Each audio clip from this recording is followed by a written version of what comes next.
इस्लाम लाने के मुख्तलिफ अक़वाल हैं, जिनमें से 4 अक़वाल दर्ज ذیل हैं।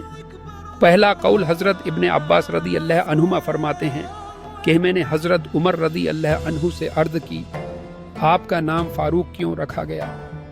आपने फरमाया, हज़रत हमज़ा रदी अल्लाह अन्हु मुझसे 3 दिन पहले मुसलमान हुए थे। फिर अल्लाह ताला ने मेरे सीने को भी इस्लाम के लिए खोल दिया। तो मैंने कहा, उस वक्त ज़मीन में मुझे रसूल पाक सल्लल्लाहु अलैहि वसल्लम से बढ़कर कोई महबूब नहीं लगा, यहाँ तक कि हर चीज़ से बढ़कर हुजूर सल्लल्लाहु अलैहि वसल्लम से मोहब्बत हो गई। मैंने अपनी बहन से पूछा, रसूल अल्लाह सल्लल्लाहु अलैहि वसल्लम, उसने कहा, आप अरकम बिन अबी अरकम के घर में सफ़ा पहाड़ी के करीब हैं।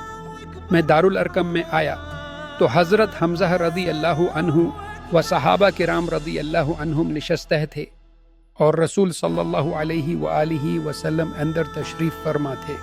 रसूल अल्लाह ने मुझे पढ़ते हुए देखा तो घर में तमाम हाजिर लोगों ने इस ज़ोर से नारा तकबीर लगाया और अर्ज़ किया, हमारा मरना या जीना हक़ पर नहीं है क्या? आप सल्लल्लाहु अलैहि वसल्लम ने फरमाया, क्यों नहीं? उस ज़ात की कसम जिसके कब्ज़ा कुदरत में मेरी जान है, हम हक़ पर हैं, अगर हम मर जाएं या जिंदा रहें। मैंने अर्ज़ किया, अगर हम सच्चे हैं तो चुप कर इबादत क्यों करते हैं?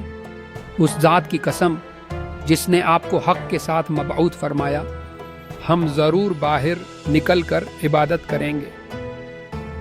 चुनांचा हम 2 सफ़ों में बाहर निकले, एक सफ़ में हज़रत हमज़ा रदी अल्लाह अन्हु और दूसरी सफ़ में खूद थामे।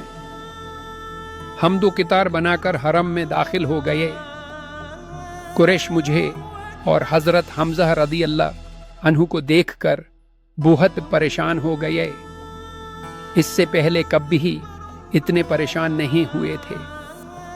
उस दिन सरकार दो आलम सल्लल्लाहु अलैहि वसल्लम ने मुझे अल फारूक के नाम से नवाजा था।